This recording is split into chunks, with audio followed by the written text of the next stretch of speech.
Trace Trylko with UCF volleyball head coach Todd Dagenais. Coach, let's reflect back on the season that just ended a couple of months ago. Satisfying for you? Satisfying in some ways. I mean, you can't take away the championship that we won. That was special. Houston, Temple, Tulane all came on strong in the end, and we were able to withstand them despite some hardships of our own at the end of the season. So, you know, we worked hard to put ourselves to be able to be successful in that kind of situation. We found ourselves in that kind of situation, and we were successful. And we didn't go as deep in the NCAA tournament as we wanted to, so that just lights the fire for this year. But overall, you look at last year, you look at everything we went through to finish the regular season 16-1 with only a 5-set loss to Florida State up at their place on a match that was made 4 days notice, and we had to travel up there. And I'll take that any day of the week. Just lots to build on this year, though. The evolution of this program, when you talk about you didn't go as far as you wanted in the NCAA tournament, that just shows you, though, the progress that the program has made. Do you like where the program is now? I do. I like where we are in terms of expectations and culture. There's a culture of winning now. Instead of we hope we're good enough to go to the NCAA, it's NCAA or we're disappointed. Rather, that's by winning the conference or getting an at-large bid. That's the expectation. You know, the expectation is a 3.7 in the GPA, and put ourselves in a position to win a conference championship on the court. And those expectations will never change as long as I'm here. You mentioned that match at FSU thrown together at the last moment. You didn't have the benefit of the non-conference slate that you wanted. How does that help you to have that back this season? What do you hope that it does for you in preparation for the conference season? Well, first of all, it's all about RPI. You know, Selection Sunday is all about what your RPI is, and your RPI is who have you played, who have you beaten, and we're going to have at least 10, maybe 11 chances to play quad 1 teams. That's going to be a double bonus in the RPI points. So that should give us a nice boost. But we're playing a really challenging schedule. Some of those challenging teams are twice in one day.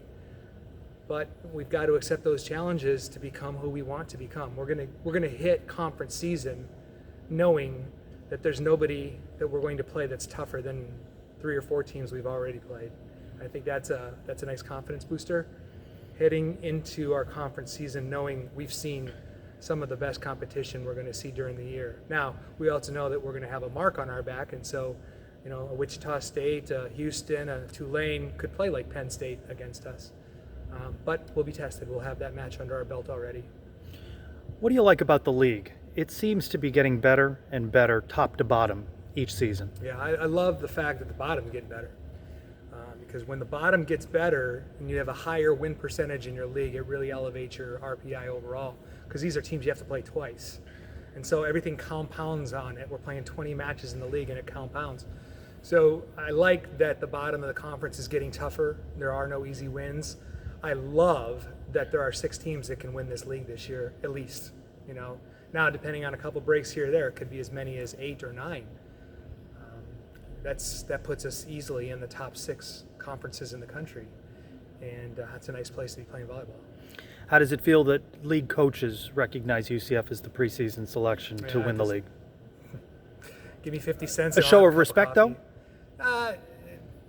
Maybe. I guess that's a fair statement. You know, they feel like that we should be number 1. I know number 1's been the kiss of death for so many years until we pulled it out last year. Yeah, you know, I just don't take a lot of stock in anything because people have agendas and they do things for crazy reasons. And I mean, we only have 2 people on the first team all conference, but we're number 1. There's teams with 4 and they're not. So I don't know how that happens. I think it's kind of screwy. What do you like about your team this year? You've got veterans in this mix that are in key positions for you. The thing that we have more than we've ever had before is depth. We've got depth at the libero position. We've got depth at the setting position. We got a ton of depth at the outside position. We've got a ton of depth in the middle position. And we have 2 bona fide right sides plus an outside that can play right side. So we're deep in the right side position. It's depth like we'll never have again. And knowing that we have that to rely on is very comforting. Should we have to mix and match players or mix and match matchups against other teams, we can take a look at another team and then see what player matches up to those strengths and decide what we want to put in the lineup. So there's a lot of ability to mix and match our players, and we have 10 players with pretty deep playing experience.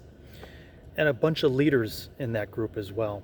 Yeah, I mean, we couldn't go with just having a captain. There are far too many players with experience as captain, as leaders, that we had to create a council this year, a council of 5 people. McKenna is named the captain, but my joke this year is the captain's responsibility is to call the coin flip and shake the hands of the other team. That's it. Talk to the referees carefully. But really, we have 5 people who are acting as leaders within this program.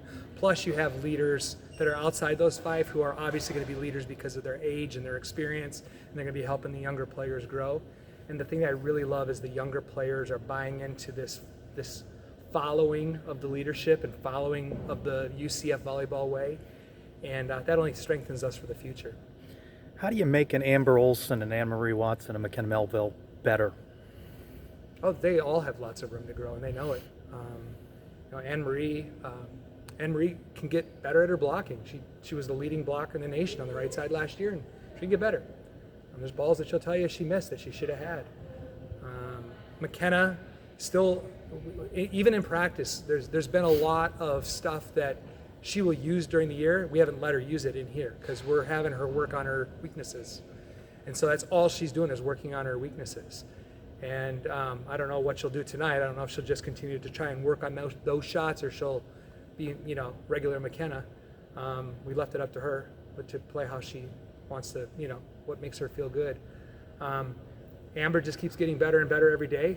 She's working on her location, on her tempo from various spots on the floor, which player to select, who's on time, who's not, where are the blocking matchups, what does the defense look like. She's doing a great job of reading that. So, those are all things that you continue on your growth continuum all the way through your 4 or 5 years. And she's right on track to continue to grow even more. What's it like to manage a roster in this COVID era? It's a challenge. It's a challenge trying to keep the depth, the numbers satisfied with the amount of contacts that they're getting. We're just simply, we haven't picked a starting side. I honestly couldn't tell you what a starting lineup is right now. Now tonight might be the first opportunity for us to start deciding that. But we've just been waving people through right now and just collecting data and numbers and film, and we'll figure out after these 2 scrimmages what we think our best lineup is. But it's been a challenge in some ways because we know we can only start 7 people, 6 in a libero, and we know that we have 18 people on the roster, and that's going to be a challenge in itself. But we haven't hit that challenge yet because we're cycling people through. Everybody's getting just about the same amount of play time and practice already. When you have the culture the way you want, is it easier then to develop the chemistry that you hope that you have? It is. The culture starts, and that's in place. That's kind of the cornerstone. And then, you build the chemistry on top of that, and that kind of happens organically once you have that base formation put in place. And that's what we've built over the last several years, is that base foundation to allow the culture to develop organically on top of it. Who are some new faces or younger faces that fans may not know that you see emerging to make a difference in this year's team? I think you're going to see, faces they even saw last year, not much. Emily Lawrence is going to be better this year. I think you're going to see Mackenzie Chambers better this year. I think if you look at, even though Tali's a senior, I think she's poised to really have a breakout year. She's worked a lot on her weaknesses. But when you look at the newcomers, Claudia Dillon obviously was hitting well over 300 in the SEC. Having her on our side sure is a nice thing. Amari now becomes eligible and is able to play. And then you look at the freshmen. I think Chloe's going to break out this year as a sophomore. Caitlin, I've been really impressed with Caitlin as a libero. Her consistency, her maturity, her serve is excellent. And then both Maddie and Heidi have opportunities, as long as they stay fresh and healthy. I think both of them are going to have some opportunities to get some play time and score some points for us when it's needed. If this team is doing what you hope that it does, what will fans see? Fans are going to see the most athletic bunch they've ever seen. They're going to probably see one of the hardest working bunches they've ever seen.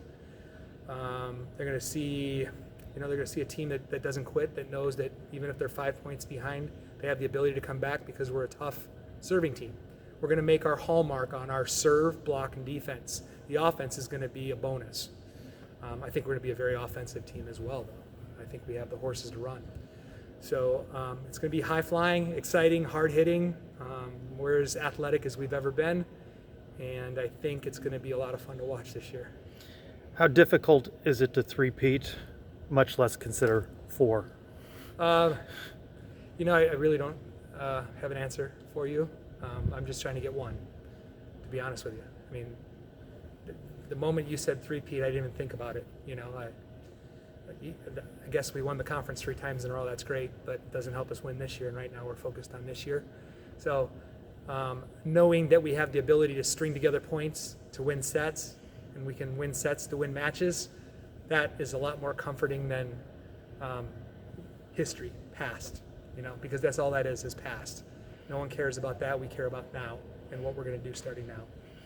But what you've built, you hope to continue to build on and maybe have that deeper NCAA tournament run. Absolutely. That's the goal. The goal every year is to win the conference and try to go deep in the NCAA tournament. And that will never change. We have the people that we can do it with, but there's just a lot of things that go into a 32-match schedule and a 4-month season. So you don't take anything for granted. You just go out there and you try and get better every day. And I know I sound like I'm throwing out every coach cliche that you've ever seen in Major League, but it's true. We've got to focus. If we lose track of what we're doing right now and planning for tomorrow, then we lose track of what we're trying to get to, and we're not looking at the finish line that is 6 miles down the road. We're looking at our splits. We're looking at what are we running this half mile in. If that's what we're looking at. Now, if you're looking at a marathon type analogy, we're looking at our mile and half mile splits. We're not looking at 26.2. You're excited about what you have, though. Absolutely. Yeah, I think we've got a pretty special team that's going to be fun to watch. All right, thank you. UCF head volleyball coach Todd Dagenais. Thank you.